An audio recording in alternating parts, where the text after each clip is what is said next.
All right, hello everyone. I am Liz at the information desk, and welcome to this month's film program. In August, I usually let Todd take over as it is his birthday and present a topic. And this month, he chose one of his favorite directors, David Lynch, and also joining us is the third musketeer in our little film group, the resident bear expert. And by resident bear expert, I just mean that she grew up in Alaska, and Todd and I will pretty consistently send her stories of bears doing cute things in New England. Ellie is also joining us. I mean, there was really nobody else I could do this one with. I've done Godzilla and Werner Herzog in the past. Even then, it looked like Lynch is a deep puddle to tackle solo. I need someone else on this job. And case in point, this title image here, it is from a famously quoted interview. The lead in this, he's talking about the movie Eraserhead, and he's famously saying, "Believe it or not, Eraserhead is my most spiritual movie." This exchange follows. Do you care to elaborate on that? No. Yeah, also just a warning to everybody. I don't know about Ellie. I know at the very least Todd is going to be breaking out his David Lynch voice. Not as often as you think, actually. I wasn't planning on it. I might have had to bust out the David Lynch voice at one point for okay, now do it again, but good. Oh, we'll be getting there. Do not worry. I know. I do worry about what I've unleashed, but let's go. The surreal world of David Lynch. Well, I suppose we've technically already started introductions, but I couldn't not invoke this quote from Lost Highway, so here we are. Anything else you want to add in terms of a introduction, Ellie? I live in Connecticut, so I'm not that far from you. I'm originally from Alaska, which is why I'm obsessed with bears, and I'm real big film nerd. And David Lynch is one of my favorite directors. Reasons that I'll go into. Yeah, the three of us met at a film screening, just really hammering home the film nerdness. Mm-hmm. I have had a weird relationship with the films where the first few times I tried them, I was woefully out of my depth, and I will actually point out the specific titles when we get to them. And as I've gotten older, they've been turning into more of, oh god, I get it now. I mean, I don't get everything, but I get enough to know I like this. Nobody else does it. Like whatever you think of his films, and I know plenty of people who don't like them. Nobody else is doing it like him. Yeah, it's like, no shame if he's not your thing. He's a very acquired taste. And who knows, if maybe this will inspire you to take a look at some of his work. So with that said, let's meet the man himself. As we promised, there is, of course, the famous image. And I'm going to be honest, in terms of directors, I think David Lynch is probably one of the few people you could say qualified the prize as a Renaissance man in this day and age. Like, as is noted here, he initially wanted to be a painter for a while. He wanted making his way into film, and actually one of his first early films was kind of bridging that gap where it was him going, can I make this painting move? We'll be touching on that shortly, but... And since then, he doesn't seem to really want to be tied down to one singular thing, so he's done filmmaking, he's painted, he's a musician, he's a writer. He has actually been the showrunner for multiple television shows, even if only one is actually really remembered nowadays. I like Travis. That's fair. Okay, so two are well remembered nowadays. The other two, we'll get to them later. And yeah, that last quote, I could not include it. So yeah, believe it or not, Mel Brooks actually is one of the people who I can't claim he discovered David Lynch, but he really was one of the people who first championed him early on. Well, there's this principle that I have about artists, which I think Mel Brooks, like artists who are incredibly mainstream popular, which I sort of like hammered into place when I discovered that the reason this is the name of a real band, for those of you who weren't there, the Butthole Surfers got a major record deal in the 90s was because Kurt Cobain was a huge fan of theirs. And it turns out that most people who make art are nerds about that kind of art. So they tend to have like weird, out there, eclectic taste, Quentin Tarantino aside. Hey, Tarantino's taste is great. He likes garbage, and as someone else who likes garbage, I relate. And it's like, even outside of his creations, Lynch has just he's built this personality around himself it's not like it's a contrived personality. Like, it all feels very authentic, but it is also famously very weird. Like, after this, if you feel so inclined, look on it. It's like if you Google David Lynch, Woody Woodpecker, you'll find there's video clips of an interview of a weird story about where he introduces his 3 boys, 3 stuffed Woody Woodpecker dolls he saved from a gas station. And he will tell this story with complete sincerity. That is just the delightfully strange individual he is. Mm-hmm. Again, it's like he's even nowadays, like he's always creating even just little things. Like during the pandemic, he famously put out little videos of what he called David Lynch just weather forecasts. And again, we'll be invoking one of those later on as well. Some of those were like those kept me through the pandemic, and I think that part of it is just like, as you'll see. Are we talking about how his movies are after the slide? I forget. You can also bring up some of it here because I mean he has some definite recurring themes. Dreams are probably one of these single biggest ones, but he isn't super interested in like conventional 3-act structure narratives so much as he's interested in like tone and mood and style and just sort of getting across an idea, even if it's not totally coherent. So I think that because that feels off, that sort of weird persona feels authentic to his art. It feels less like a put on, less like something he's doing to be famous. Famously, several of his cast members have admitted while making his movies, I don't know what this is about, but this is what David's giving us. I trust David. Let's do this. Mm-hmm. And these are people who have worked with him for years with multiple projects. They're like, I really don't know what we're doing here. I mean, he, unlike a lot of other really great directors, Kubrick was another major proponent of Lynch when he first started. Kubrick basically never worked with an actor more than once, except for Peter Sellers, because he famously put every single person he worked with completely through the ringer. Whereas I think poor Shelley Duvall. I think that Lynch is a lot more popular with his actors because he tends to be more communicative and also like not quite such a pain in the neck. Yeah, for as weird as he is, there have not really been any stories about him being like a jerk to work with or, all respect to Kubrick, downright abusive to his talent. Mm-hmm. I remember reading an interview, just to chime in, from Laura Dern, where she talked to, because you'll get to this because she's worked with him a number of times, where she said like David Lynch was the, not the first director she worked with, but was someone who, and she was a young actress at the time, was very protective of her, gave her a lot of great acting advice, also kind of gave her a lot of good like industry advice. And considering we hear so much about these, directors who end up being almost predatory towards their, or abusive towards their actors, hearing that like David Lynch was not only a champion of Laura Dern, but someone who kind of stepped in to become a father figure for her, it was really heartening to read. Like, honestly, about the worst I've ever heard was just regarding the fallout of his marriage to Isabella Rossellini. It's just he just wasn't there as a husband. It wasn't like he was cheating or abusive. Just kind of wasn't really into the marriage. Yeah, I feel like this ties into a lot of other things that I think makes him very popular as a director, which is he knows that he's making kind of willfully out there movies, and so if he doesn't want to be like, people who do that don't really get opportunities to be unpleasant because people aren't going to want to work with you, and it's not like he's making $1 million blockbusters that people are going to fund. Oh no, we'll touch on the one time that happened, but yes. So before we go to the next slide, I will say, looking for images for this, there was one quote I found attributed to him, which I think sums up part of his ethos perfectly, was, sometimes life is confusing. I don't see why films shouldn't also be. And yeah, because he will famously avoid trying to give easy answers a lot of the time. Not to be smug or condescending, just sometimes he doesn't think things need an answer.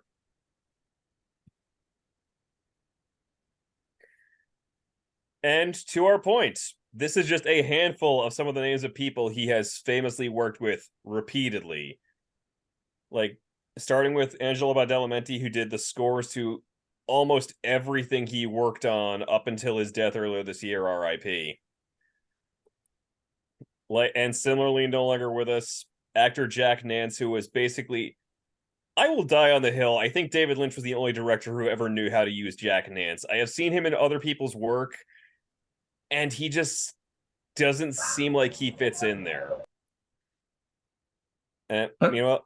Sorry, No, just say, meanwhile, you've got like Kyle MacLachlan and Laura Dern, who are extremely famous people, and Laura Dern has been put through the ringer on a lot of his movies, but she loves working with him. She keeps coming back for Yeah. God, everything except like the first two and Mulholland Drive have her in there, right? Yes. Oh, and Straight She's not in Story. Lost Highway, but Okay, is she? but, No, you're right. She was but in yeah, Blue no, Velvet. she has worked with him in a lot of capacities. Like obviously, there's like some of the other mini stuff that she wasn't involved in just because they were side projects. But Mm-hmm. and then there is Harry Dean Stanton, one of the former High Lords of Hey, It's That Guy Town, who started working around Wild at Heart, and again, almost everything since then up until his death, he would find a way to appear in.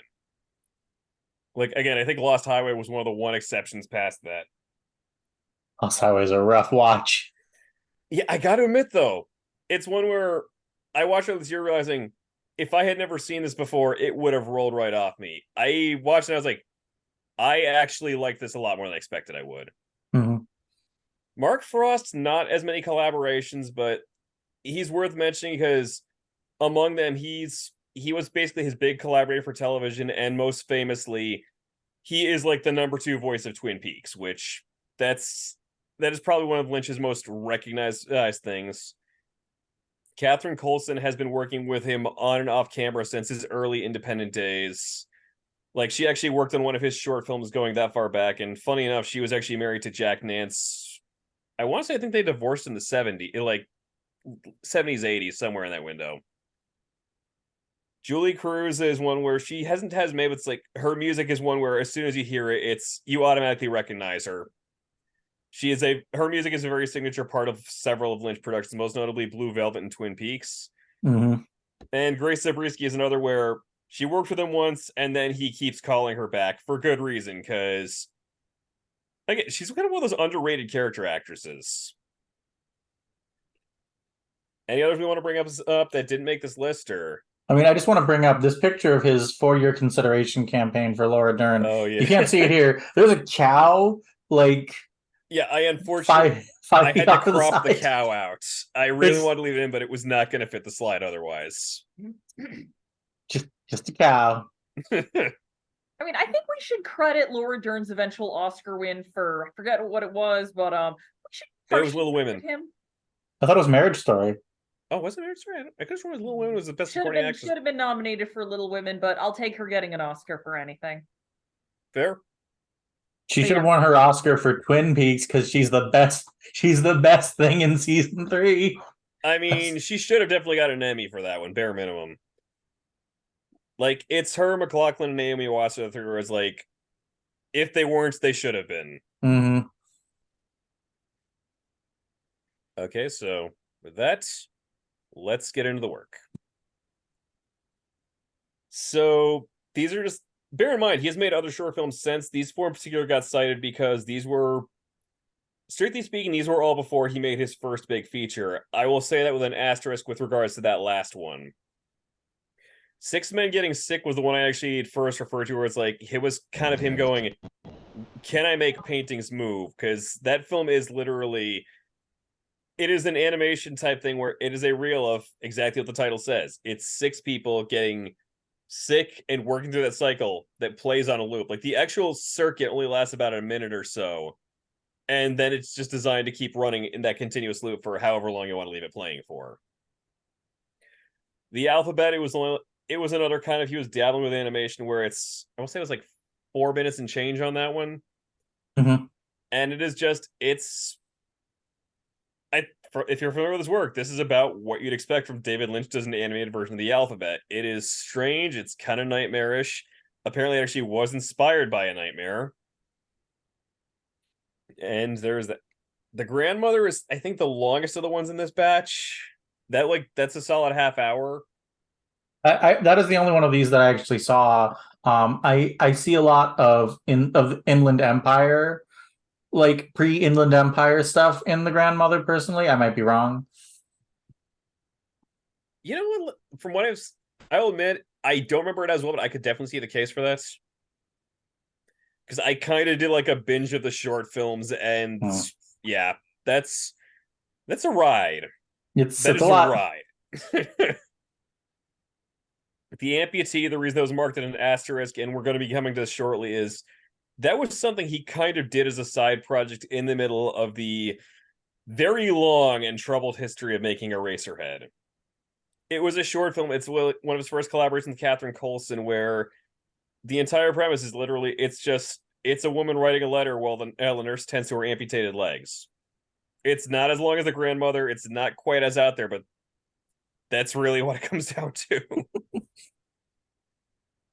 But since we have set that up, let us go to, again, what he spent the 70s doing. Chances are, even if you're not familiar with David Lynch, you might be at least somewhat familiar with Eraserhead. It is one of those titles that is just... I mean, we touched on our previous presentation on the Midnight Movie. This is one of those... If you were to create the Midnight Movie Mount Rushmore, one of the heads would be Jack Nance with that elevated haircut. Mm-hmm. And yeah, this was one where the production history on this was... This is one of two really troubled productions Lynch has ever really had to work through. And this was because they were scrambling to get money to put this together. It took 7 years, and God bless him, Jack Nance kept that hair up the entire time. That's not a wig, that's his actual scalp. But again, he was a good friend to Lynch, and he stuck it out. Supposedly, I don't know which one. Supposedly, there's a shot where his character goes through a door and comes, obviously walks out the other side, and like the shot of him opening the door and the shot of him walking through it were like shot 4 years apart. Yeah, the story, such as it is, it follows Nance's character Henry Spencer, who he lives in this weird, almost nightmarish industrial town. We find out early on he'd been on a date with a girl. He gets invited to her family for dinner. We find out through this conversation and a confrontation by her parents that on this date they had sex, and she is now pregnant with a child, or as she famously puts it, we don't even know if it is a child. And it kind of turns into like a nightmarish version of It's the American Dream, where you go on the date, you meet the girl, you settle down and have a family. Their child is this, you can kind of see a shot of it here. It is this nightmarish, monstrous little thing that's... There is still legends about what was this thing made of, because no one is entirely sure. It looks almost like a sheep's fetus. It's pretty gross, yeah. Yeah. And even to this day, like, no one knows what they made it of. There are stories that supposedly after the movie was finished, they gave the thing a tasteful burial. And basically, it's one of those where, for the first half of the movie, again, it plays like this nightmare funhouse mirror version of that story, where their relationship becomes strained. They're living in like his dead end apartment. The child will not stop crying. Eventually, she finally just decides, I can't deal with this anymore, and leaves. And the rest of the movie is just him having this... I can't remember if it's like, if it's implied it all takes place over the course of a single night or not, but it is basically him left alone with his child and kind of just getting lost in his own head. Mm-hmm. And I'm trying to figure out how much to say without giving this away. Like, as you mentioned, as it says here, the title actually comes from... There's an entire sequence which basically plays like this really weird nightmare that it almost feels out of sync with the rest of the movie, but it's where the title comes from, so it has a justified place therein. Mm-hmm. But a lot of it is just Jack Nance in this apartment with this weird little mutant child. And again, this one was where different experiences. When I first saw this in my 20s, it was the classic, oh my god, this movie is totally weird. I rewatched it for our Midnight Movies program, and I came to their side going, oh god, this is good, but it is an incredibly sad movie, because yeah, again, it is these people who basically get stuck in this relation. They didn't want this relationship, they got stuck in it, and they are now both made miserable by this sickly child thing, which many have actually kind of read as being a reflection of David Lynch's own fears about his own impending fatherhood. Surprisingly, for all reports I've heard, he's actually a decent dad. Yeah, I mean, his Jennifer, I mean, he was very supportive of her directing career as well. So, Yeah. Mm-hmm. So I'm trying to think, anything else we want to say as far as the film itself, or... I mean, I'm going to say this for a lot of his films. People have asked, like, what's it about? I'm like, well, it's about something. Yeah. It's not a film that you should go in expecting to like come out and understand it. Very few people actually understand this film. I don't know if David Lynch himself totally gets what he was going for on this one, but it's very evocative. Yeah. I'm sound like I'm hedging. It's not a film that you understand on like a literal level. It's a film you understand on an emotional level more Yeah, a than lot of any of his his other films. narratively, a lot of his stuff has a very stream of consciousness feel to it, like that. Hmm. Like some things just happen because they feel right in the moment, and there's no real like narrative point behind it. It just is. Hmm. Exactly. Which actually brings us to when this movie first came out, the response was about what you'd initially expect. Reviewers were like, What the hell am I watching? What is this thing? This is nonsense. This is weird. It's grotesque." And even the initial theatrical run was kind of, they played it as a general release, and people were barely showing up. Like I saw one statement was like, the first showing, 25 people showed up. The next day, 24 people showed up, and that was it. One of the theaters was getting ready to cut it when one of the guys working there was like, "Okay, hear me out. Let's put this as a midnight movie." And that was where it found its traction, because midnight movies, that's a crowd people go to see something they can't get at a regular experience. They want to see something weird. They want to see something that challenges them. And in that regard, yeah, that movie just, it knocked people on their butts. People were lining up. There were theaters where this thing played for years because people wanted to go see this. And also VHSs didn't exist yet. Also, yes. And yeah, it has since grown a very long tail. It's seen as a highly influential movie. There, as we pointed out, people like Stanley Kubrick, H.R. Giger, they both famously said they were fans of it. Funny enough, apparently Lynch kind of felt like Giger ripped him off at one point, but that's a story for another day. So someday I'm gonna have to tell you and Liz where supposedly the alien from Alien was inspired by.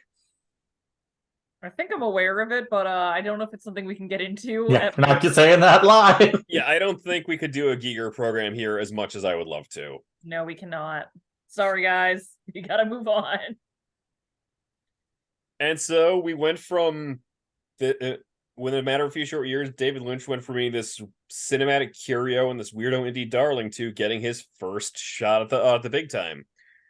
During this time, he had been trying to make, this is gonna be one of, there's a lot of famously unmade David Lynch projects. There are two in particular I'm going to shout out in this program, and this is one of them. He had been trying to get a project off the ground called Ronnie Rocket, which this one's actually decently documented online. You can actually find some of the drafts of the script of it out there.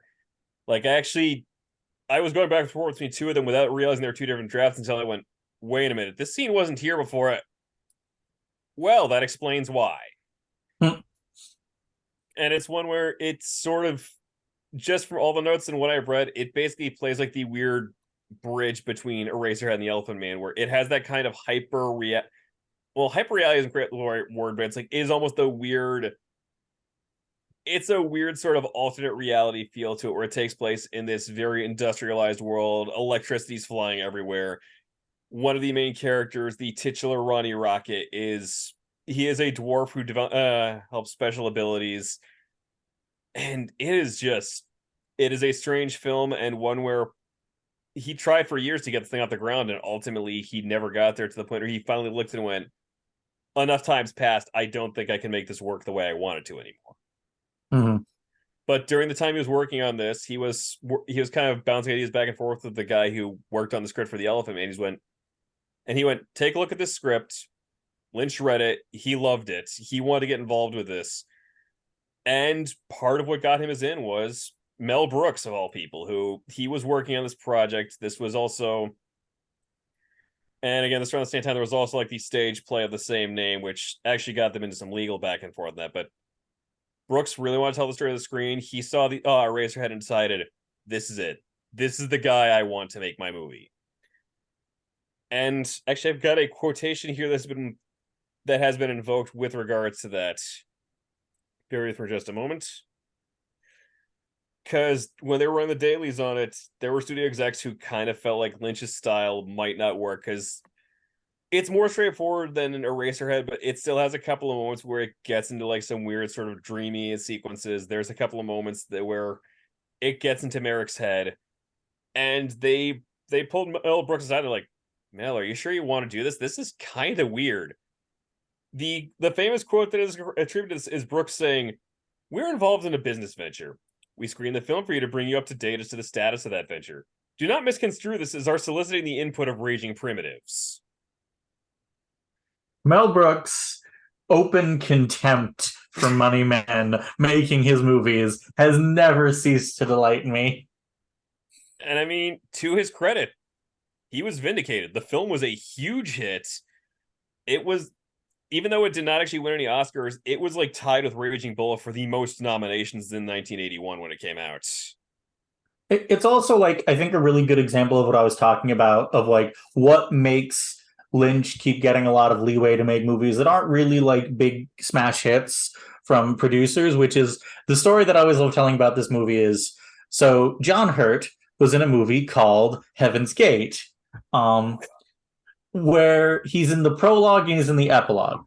And if you want to know how the production on Heaven's Gate went versus how the production on Elephant Man went, John Hurt shot some scenes for the prologue, left Colorado where they were shooting it, flew to England, shot all of the Elephant Man, and flew back before they needed him again.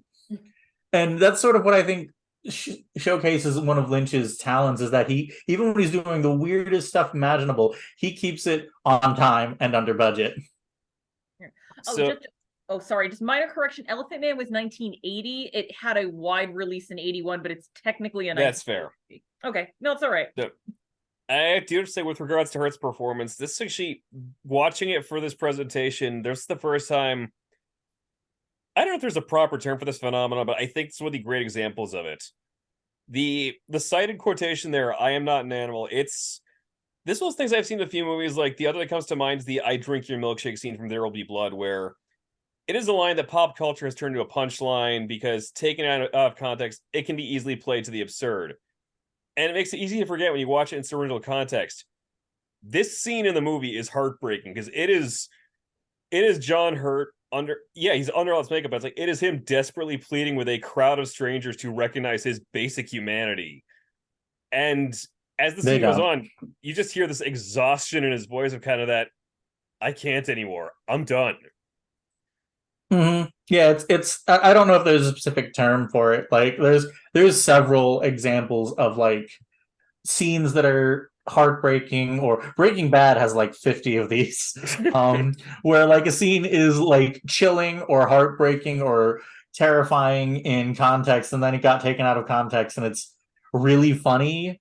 Yeah, like, because this one, where chances are everybody's seen at least some parody of this. Like, I think one of the more great ones that comes to mind is from the TV show The Critic, where they do a riff on it, and instead of like any sort of sympathy for the crowd, it turns to, "Get him for showing us the humanity inside ourselves." Seinfeld does a parody of does a bit like this, and yeah, it's just one of those things you say instead of like a real scene. But yeah. we're getting off topic. But I will say one thing for this with regards to those Oscar nominations. So this dovetails with the story we have told in a previous program here. So there has been the stories about American Werewolf in London, the movie that's generally regarded as like, this is the movie whose special effects are so impressive that they looked and went, "We need to create a category just to honor this movie." Part of the story that gets left out is this was actually continuing a dialogue that had started with the success of The Elephant Man, because people were looking going, the prosthetic work on John Merrick is impressive. Why are we not giving this any sort of a nomination? And then going from that to American Werewolf in London is like, okay, we can't put this off anymore. We need to start recognizing there are some incredibly talented makeup artists out here. Create the category. And then they gave it to The Whale. Oh yeah, the Oscars' weird love affair with fat suits is a whole other topic for another day. It is not what we're talking about today. But this also marks, speaking of hot messes, as like, this also marks what becomes a pattern of David Lynch is kind of always the bridesmaid, never the bride when it comes to the Oscars. Like, he gets a lot of nominations and very few actual wins, if any. Mm. Which brings us to our next one. Remember how he said he was going to get his shot at a big budget movie? Yeah! Oh, did he ever? So I'm going to start off by saying this was actually my first David Lynch movie, and I had no idea it was a David Lynch movie. In my defense, that is because I was watching the infamous Alan Smithy extended cut. To be fair, I think this is most people's first David Lynch movie. It was mine. Yeah. So again, he had a David Lynch made a movie that was like, it was a big success. It was a commercial hit. It got a lot of award nominations. And as is often the case in Hollywood, that kind of gave him the keys to the kingdom. And it was the question of, what's your next project going to be? And for a while there, he was actually, as we point out here, he was being considered to be the director for Return of the Jedi.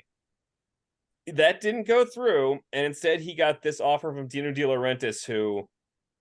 So, side note, if you're not familiar with the backstory on this, Dune for a long time was in that same camp as Lord of the Rings, where people kept trying to make this movie, and it never got off the ground. It would start moving, they'd get some names attached, and it would either sputter out or collapse in a spectacular fashion. The documentary Hodorowski's Dune talks about one of the more insanely ambitious attempts that was made before this.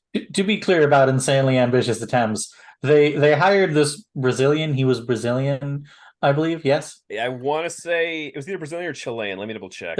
They hired this director, very famous director, to direct Dune.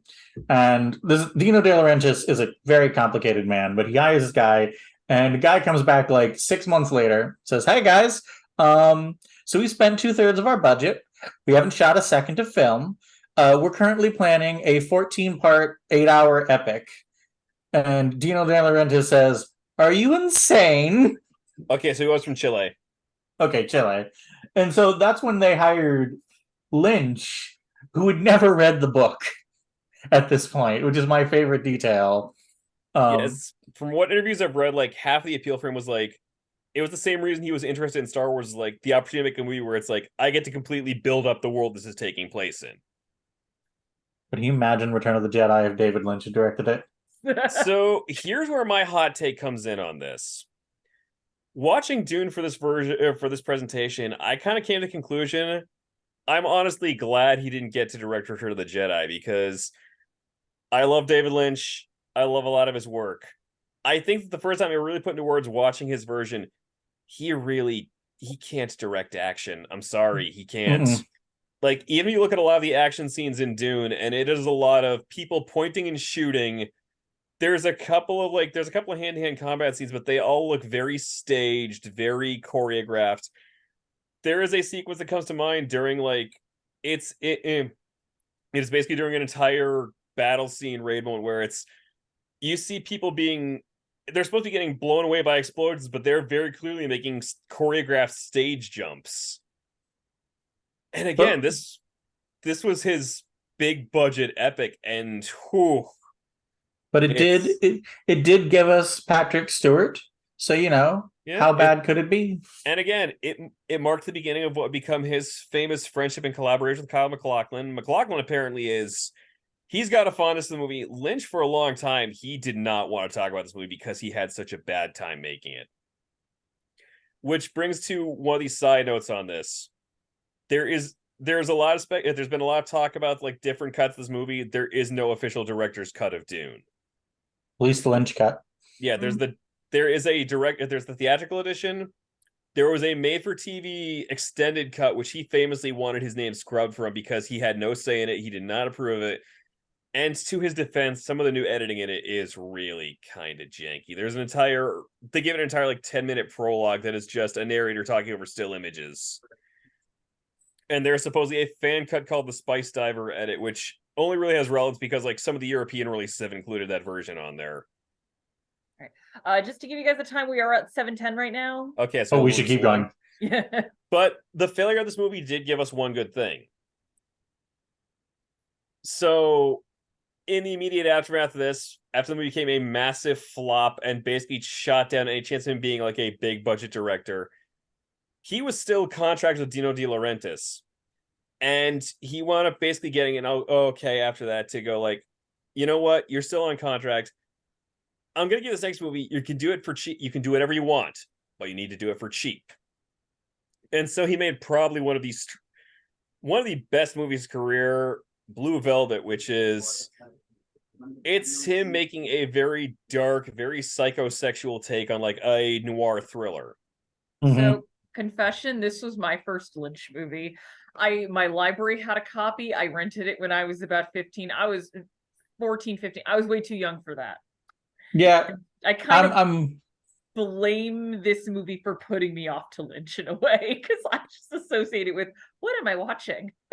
it's a very, I don't know if it's his most hard to watch film. I think Wild at Heart still takes that prize because Wild at Heart's It's there's got a some rough lot. patches. There's a lot, but it's such an interesting example of what I think Lynch's major themes are, because it is a lot about this is stuff you mentioned on this fly. These are themes you would revisit in Twin Peaks, but I never feel like when he's doing this like dark underside of small town or suburbia stuff that he's like making fun of it or showing like Oh, yeah, trying to make it you feel bad for wanting these spaces, but just sort of saying like, hey, these places are messed up too, guys. Yeah, again, duality is a big thing for Lynch, and you get the sense like it's more of a fascination for him than anything else. The idea that, and one of the things I think this movie does well is there isn't a sense that the film's antagonist Frank is an outsider. There is, because they could have, in a lesser movie, it could have been like he was this criminal that just blew in while Kyle MacLachlan's character was off at college. The movie almost implies like he has always been there this whole time, and it's just that MacLachlan never noticed him. Jeffrey never noticed that this creepy criminal underworld was in his quaint little hometown. Mm-hmm. Well, and it's like, it is a movie where I should revisit it, because when people talk about like the scourge of crime and or abuse, they always see it as it's an outsider doing it, or it's like it happens in the big city. But if we look at actual statistics of crime or of abuse, if it is abuse, it is 91 or 92% of time it is within the family. Which that's a theme we will be coming back to later as well. And especially if it's child abuse, or if most crime as a whole is interpersonal, it is someone you know. Like, so it's a movie that I think for like where I am right now in my interest, I probably should revisit. Because I was about to say I'm all about how like the suburbia got scared of crime, and I feel like this is a movie kind of right in my wheelhouse right now. Well, again, it's also one where, again, this was a hit when it came out. There was got a lot of backlash for some of the subject matter, but it was critically well received. It got Lynch a Best Director nomination, so Ebert famously hated it, by the way. Critically well received, except Siskel and Ebert. Ebert basically was. Ebert had it in for Lynch until Mulholland Drive finally. He was like, "Okay, now I finally get it." Ebert was squeamish. I thought Ebert at least recommended Eraserhead, and he was okay with the Elephant Man. He was okay with the Elephant Man, but the Elephant Man's a much more. Yeah. It's not his most straightforward story. We'll get to that later, but it's a much more. It is a more movie-shaped movie than most of David Lynch's stuff, if that makes any sense at all. Yep. The one last thing I'll say for this movie is this is basically the movie that jumpstarted the back half of Dennis Hopper's career, which is funny because the famous story is he went into the audition for Frank and just flat out said, "I am Frank. Frank is me." Which, if you ever watch that movie, you'll understand why that's terrifying. So this movie gave us the Super Mario Brothers movie. I didn't need to choose that badly, Dad. Surprisingly, the only time David Lynch ever worked with Nicolas Cage. So Nicolas Cage, in my experience, is not like working with extremely forceful directors. Does that make sense? And yeah, this was at the time he and Mark Frost were trying to get Twin Peaks out of the ground. It wasn't landing. And instead, he crossed paths with Barry Gifford, who is he's another collaborator who'll be coming back around later. And he actually got an advanced look at his Barry Gifford's novel Wild at Heart, the story of Sailor and Lulu. And it is this very bizarre, very intense lovers on the run movie starring Nicolas Cage and Laura Dern. Sorry. No, go right ahead. I know this is like a hot take among David Lynch fans. I think it's in my top 3 favorite Lynch films. I can see Liz grimacing there. So I said, "Ooh, I'm interesting." I mean, I've been wanting to get you to watch this one, Liz. So yeah, I haven't seen this one. It's a real. I take that part where it says it almost received an X rating seriously. It is a real rough watch content wise a lot of the time. Brace for Willem but it's Dafoe at his creepiest. yeah, it's also like this incredibly fluid, this incredibly intense emotional film. And Cage and Dern are both They peak really form. carry that movie. I mean, Lynch's direction is top notch, but it's like they sell the romance at the center of it. I think this So was just at the end of like Nicolas Cage hottie era, yeah. which is a good era of Nicolas Cage. That sounds about right. Yeah, I I was think about to say, so this is the serious cousin to Raising Arizona, is I was gonna what say more serious Valley with an Girl. asterisk. Yeah, it's still very funny in the way that Lynch is often funny. okay. And from there, Lynch made the jump into television. And this is one where I think nowadays it is really easy to forget. Twin Peaks, when it first came out, was kind of a watershed moment for television, period. Like, serialized drama on primetime wasn't really a big thing. Like, you had like some of the big primetime soaps like Dallas, Knots Landing, but the idea of this serial crime narrative was not something that was really a big thing on American television at the time. And so this came along and just this, in other words, like you can see its influence in other things. This is basically the big brother of the X-Files, are probably one of the most famous examples. If anyone besides me in this chat is a huge fan of the X-Files, once you watch this show, there is so much of this show in the X-Files' DNA, and not just because David Duchovny is a major character. And it's one of those where the series started off initially with a singular mystery of they start the show with the discovery of the body of a dead high school girl, Laura Palmer, and for the first season, it plays off of the mystery of who killed her and why. And initially, the plan was that was just going to be the setup. It was like Citizen Kane, where we use this hook to explain this larger story. The problem was when season 2 rolled around, people still wanted to know who killed Laura Palmer. They initially had not planned to solve that. They did finally give an answer, and then realized now we need to figure out how this show keeps going. How do we keep Kyle MacLachlan's FBI character still in this town? And so the second season is kind of a rough watch as a result, because it starts strong, but it sags for a long time in the middle as they're trying to figure out where they're going to take this series. And if you ever listen to executives nowadays talking about how they know so much better than writers, the person who made Lynch reveal who killed Laura Palmer was Bob Iger. Oof. I mean, credit where it's due. The reveal is good, but yeah, you could tell it was kind of done under protest. I was about to say, if you'd like an example for how much of a watershed moment this was, my mom apparently watched at least some of the first season, because she's like, it was just something everyone was talking about, but then knowing you're not going to be shocked considering you know my mom, she stopped watching after a few episodes because it was, quote, too weird. Yeah, it's pretty. See, episode 3 on, you know if you're going to like the show or not, because that's the first episode where Kyle MacLachlan's character starts basically he starts getting messages to him in dreams from the man pictured there, who basically talks in a cryptic backwards voice and speaks only in riddles. That man was also for a very long time one of Lynch's major collaborators. He stopped being around the time he lost his mind. Yeah, they had a notorious falling out. Let's leave it at that. We're gonna not go there, and we're gonna move on. But yeah, and the series ended on a infamous cliffhanger we'll be coming back to, because they canceled it with a very open, very dark, very downer ending. We'll just leave it at that in case anybody's interested in watching the show. Just understand, power through that middle part of season 2. It does pay off at the end. In the meantime, Lynch tried his hand at making a couple of other shows. I won't dwell on these too long. I will say two things. One, they are not in print, but you can find them online. On the Air was a short-lived comedy he tried making. You can find this on the Internet Archive, actually.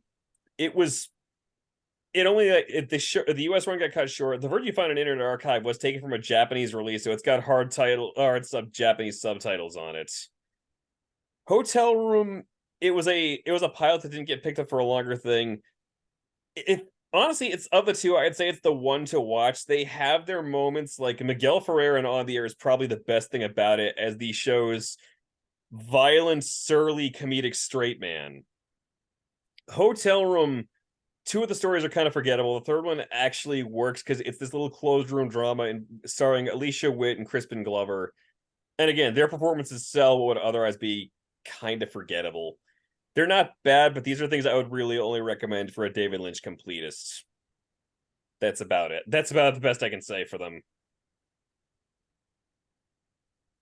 But in the middle of all this, Lynch decided he wasn't done with that deeply disturbed little logging town.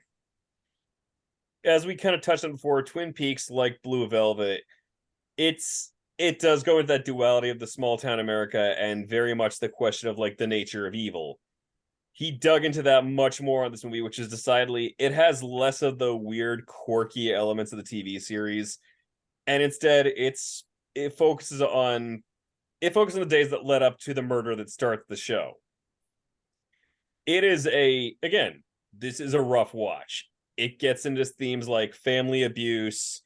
There's implications of incest. There's Implications, nothing.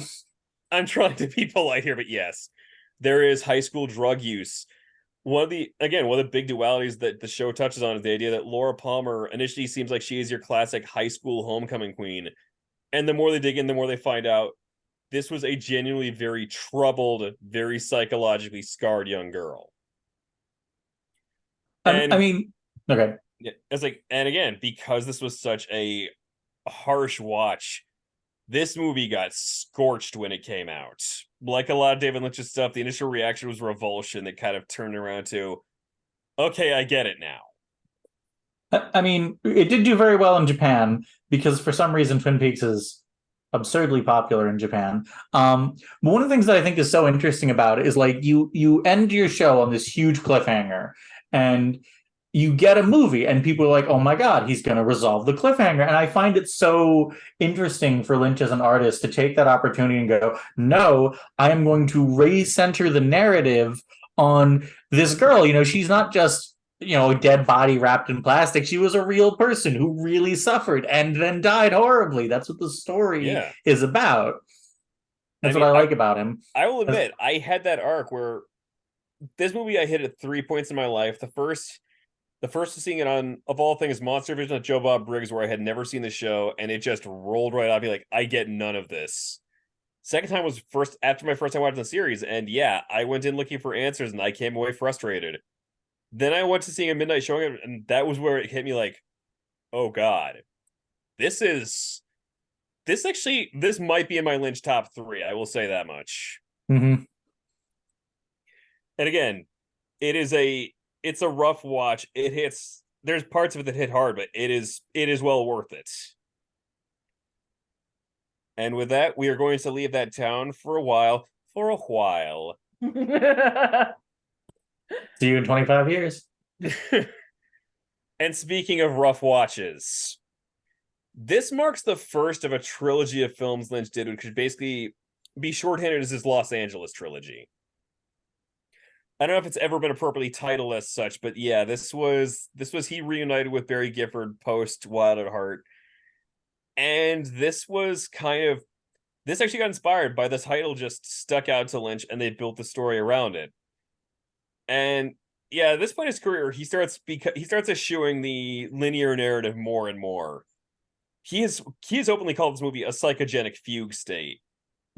And that's actually, I think, kind of the key where I started going, I don't understand all of it, but I actually kind of get where he's going for, where the film runs on this weird closed circuit loop. Mm-hmm. And fun fact, the man pictured here is future convicted murderer, the late Robert Blake, playing one of the single creepiest people to come out of the David Lynch canon. And that's David Lynch did not work with him again. Yeah, that was a one and done. And again, it's definitely a bit more, you can sort of work out a structure, but there's parts of that aren't explained, that aren't going to make sense. It isn't where you ride with it and you see where it goes. Like, Ellie, I don't know if you have any other thoughts on this one outside of, as we've acknowledged, it's a rough watch. It's an extremely rough watch. I think this is the one that I recommend of his the least frequently, not because I think it's bad, although I do think it's on the low end, but just because there's so much that's hard to watch about it, and depending on how much you feel like actually interpreting, you might not get anything out of it, except for just the content, Yeah. which is often very Brutal. Mhm. A phrase that comes up a lot with his films. Is it Pullman in this? Yeah, he Okay. actually, funny enough, he was David Lynch's neighbor at the time. That's kind of part of what got him the part. Hey, you want to go make a movie? And now we go from that to what is probably his most singularly straightforward and accessible movie. And this was one where this is another case like The Elephant Man, where the script crossed his path. He read it and went, I love it. I want to make this. And yeah, this is also one alongside The Elephant Man, the only other one he's done which could be said to be based off a true story. There is very little in the way of like dreamlike narrative to this. It is an interesting little. It's a slice of this man's life where he found out his brother had a stroke, and even though he is in aging shape, he hops on his lawnmower and drove 300 miles to go see him and basically make amends. Mhm. The one, Go sorry, ahead. good. No, I go ahead. So the one thing I will say is this is a movie where it's like on its own, it's good. It hits harder when you learn something behind the scenes on it because the lead actor, Richard Farnsworth, he was battling cancer while they were making this movie. Like to the point where when you see him walking on canes, those he actually needed because midway through production, the cancer he was fighting actually spread to his bones. He powered through the movie, and there's actually a really rough scene early on where he stops off to talk with a couple of guys, and one younger man asks him like, there has to be some good things about getting old, right? And he basically bitterly laments about the fact that he's recognizing he's older, his body's not working like it used to.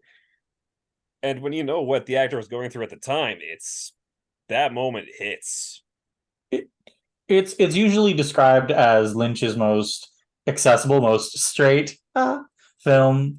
It's actually the only one of his movies that's on Disney Plus. Or at least it was when Disney Plus first launched. They take everything off nowadays. I really hope the Criterion collection can get it from him. But it's also like there is a very inherent darkness to it. There's the scene in the bar where he's talking about his time in World War II. Oh, yeah. Absolutely wrecked me the first time I saw it. It's a very good film. It's probably his most accessible, all told, although The Elephant Man tends to be more watched. And now I'm gonna step away for a moment to plug in my laptop because its battery's about to die. Sounds good. I will say in the meantime, again, this was another where it got him some Oscar attention. Richard Farnsworth got a well-deserved Best Actor nomination for it, which somewhat unfortunately in hindsight that year went to Kevin Spacey for American Beauty, which Yeah. Speaking of choices that haven't aged well. Yeah. I mean, I was going to make a crack about the 1981 Oscars there. You had Elephant Man and Raging Bull up, and Ordinary People, which is a good movie, ends up winning, but it's ultimately seen as a less deserving film. But I'm like, yeah, I think this is beaten in terms of like, oh, that's a bad choice. Well, again, that was also where it's like, man, it got worse with time was the ultimate. Yeah. I actually like this one. It's like 2 years later, and Lynch is back in. I can't quite say he's back in Dreamland because that's a John Waters term, and I'm not going to take that from him. This kind of goes into some of the similar territory to Lost Highway, although this is less of a gut punch to watch, but it goes into a lot of the idea of there is this sense of you have the two leads in the question of how intertwined are they?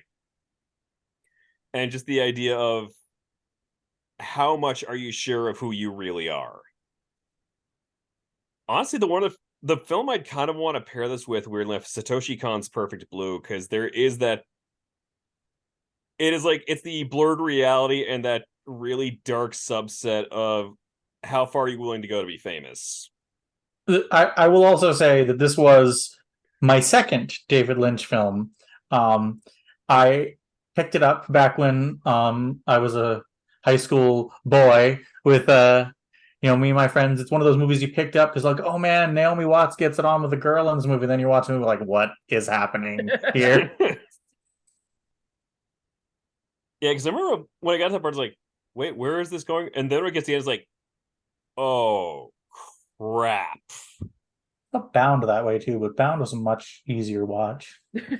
No, this is the David Lynch I kind of like, where it's like it's a weird dream-like state. You're not quite sure what's going on, but you're like, oh, I'm for a ride. I'm here. And again, it is interesting that later in life, Lynch is where he starts getting into like the weird, dark. It's the idea of like it's him peeling back like the dark mask of Hollywood. It's not like the more traditional, oh, they're all creeps and weirds. More like the, yeah, for every success story, there are these really horrible stories of people who didn't make it.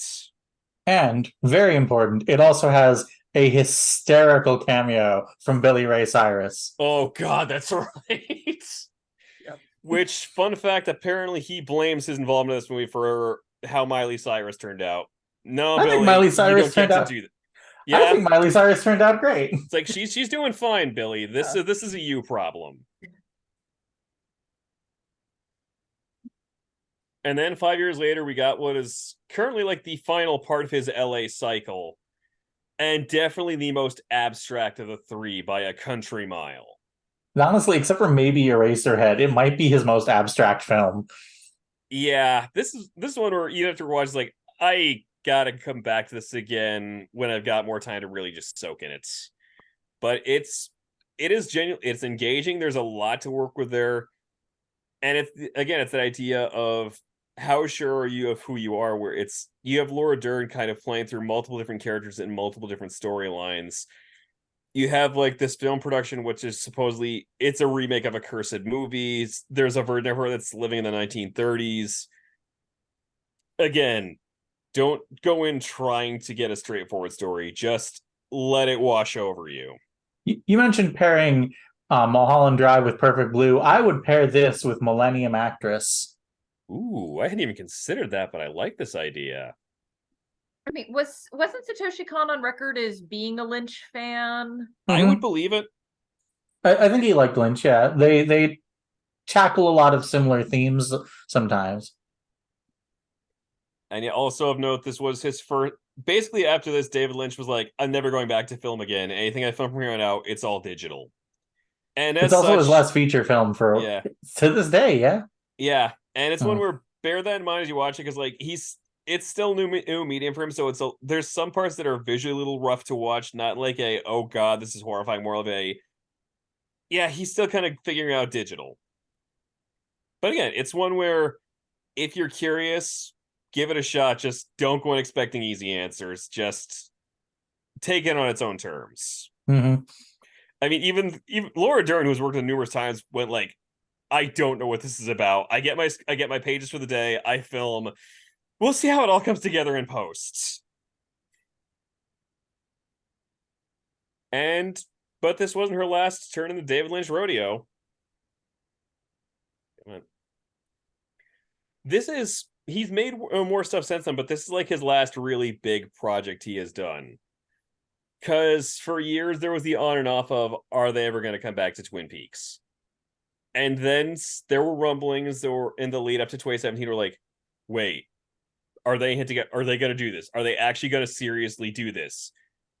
Because one of the last lines of the show is in 1992, see you in 25 years.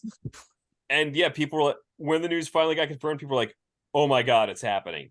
It's actually happening. And they did a lot of work at the lead to this. Like, Mark Frost wrote 2 separate books to kind of help fill in the backstory and set up this show.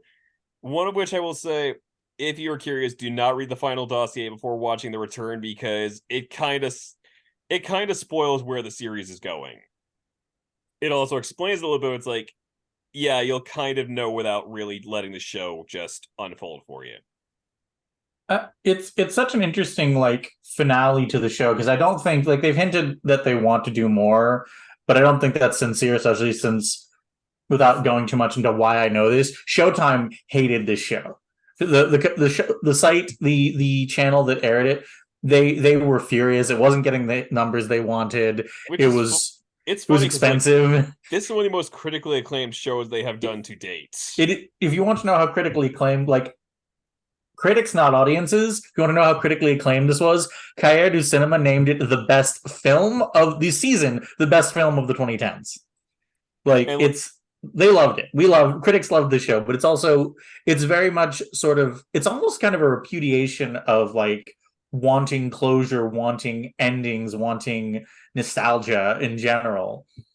yeah, without giving too much away, I will say the ending is probably it's up there with the Matrix Resurrections in that it is very much a creator looking going, no, you don't get what you want. And if anything, Lynch is almost harsher with it because the way it's first presented is like, you want to try and reclaim this, and you basically destroyed what you had in the process. Mm-hmm. Like, it is very, I don't want to call it anti-nostalgia per se, but there is definitely a feeling of that permeates the show. And I gotta give credit to Ellie. She was the one who first really made me realize that, like, afterwards when you pointed that out, I'm looking back like, oh god, she's right, I see it. Mm-hmm.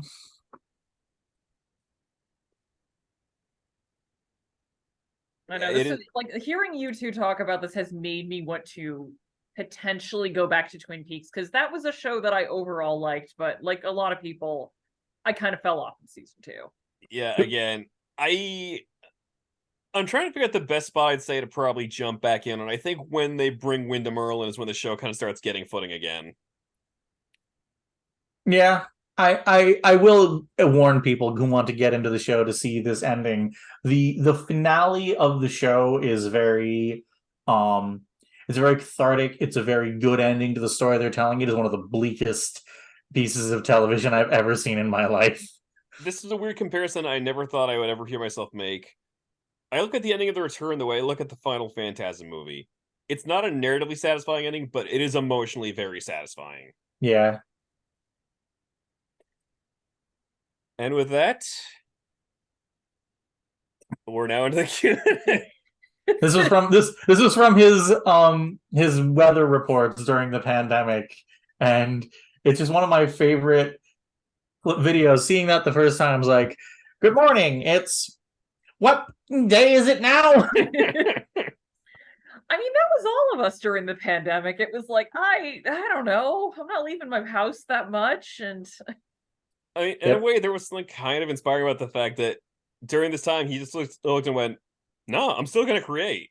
It may just be this, but I'm going to create. You know, pre-pandemic, I was like, Jack Torrance is a wuss. I can do 6 months on that mountain, no problem, and then 3 months indoors. Yeah, I made the mistake of rereading that during the pandemic, and I realized, like, I am empathizing with Jack Torrance way too much for my liking. So, does anyone have any questions for us about David Lynch? I mean, you can either put them in the chat or turn off your mics. Well, I guess I will start. If somebody is asking, what David Lynch movie do I start with? What movie would you recommend? Ooh, I mean, I think part of it's going to come down to their personal taste. Like, as we've established, the straight story is probably the easiest entry point. But if you kind of want a bit more of a sense of who he is as a person, I think it might. Ooh, I'd almost go with Blue Velvet, but with a huge warning. I would actually go with either Blue Velvet or Mulholland Drive. It's like, the way I'd put it is, is the Hudsucker Proxy a very accessible Coen Brothers movie? Well, sure, but it's not super representative of the Coen Brothers filmography. Yeah, The Straight Story of the Elephant Man are probably more accessible than Mulholland Drive or Blue Velvet. But that means when you hop into Wild at Heart, you're going to be like, back to the face. I think getting your, jumping in with both feet is a little bit more. Yeah. People will ask you, have you seen Blue Velvet? And you'll be able to say yes. And then you'll know if you want more Lynch. The other I would almost recommend would be the pilot episode of Twin Peaks. Though, depending which cut you watch, because there is like the European cut, which actually plays like it's its own self-contained story. You don't need a series afterwards. Which people have gone from that to the show like, wait, what the heck just happened?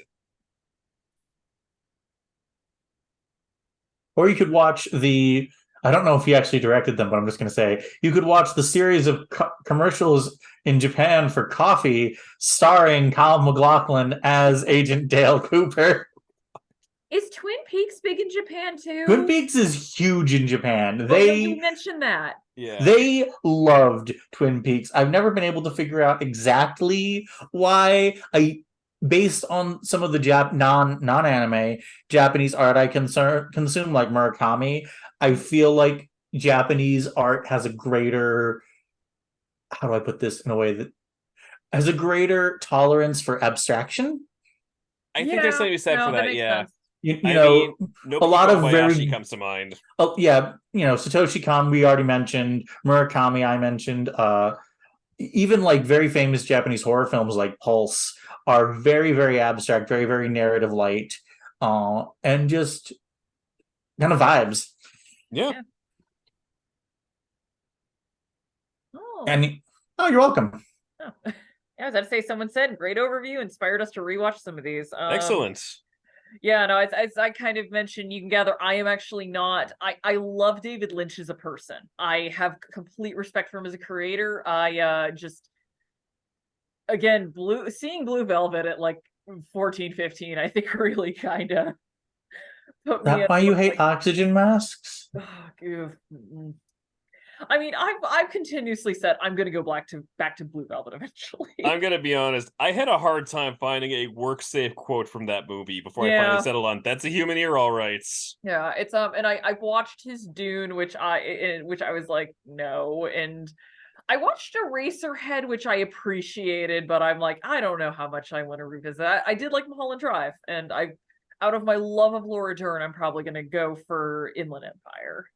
I think you'd actually like Wild at Heart better. Okay. I mean, again, if nothing else, Laura Dern and Nick Cage really they give that film a lot of goodwill. It is the final hours of Nicolas Cage hunk, which began with like Valley Girl and whatchamacallit. What's the Coppola movie he did? Well, there's Moonstruck. I mean, Moonstruck was like right in the middle of there. Oh. The Time Traveler's Wife? No, that's not. No. What am I thinking of? It was a time travel romance movie that had both Nick Cage and Jim Carrey in it. Whoa. I know, I'm sorry. You tell me Nick Cage and time travel, my first thought is Next, and that is a terrible movie. That is a terrible movie. I'm going to look this up because I cannot. I was about to say we're all. I'm at my phone. I'm like, I gotta figure. Okay, you got it. And so yeah, Moonstruck was right in the middle of that. Raising Arizona was right in the middle of that, and then it sort of like came to an end with not Raising Arizona, with Wild at Heart, and that was the Nick Cage hunk era. He was also in Time to Kill. No, it was directed by Francis Ford Coppola. Oh, was it? Oh, what was it called? Oh no, Peggy Sue Got Married. Peggy Sue Got Married. There it is. Oh, geez, that's right. Oh, yeah. Well, you said time travel. I'm like, yes, I know what movie you're talking about. It's a great movie. That's not a great movie. You see a ton of movies, they all just start to mish together in your head. It's not a great movie. It's not one of Coppola's better movies. But wasn't Nick Cage also in Rumblefish? I should know this. I own Rumblefish. I think he might have actually been, yeah. Yeah. Nick Cage is, for those of you who don't know, Nick Cage is related to Francis Ford Coppola. That's where he got his start. Yeah. Like, he famously changed the name so he wouldn't seem like a Nepo kid. Yeah.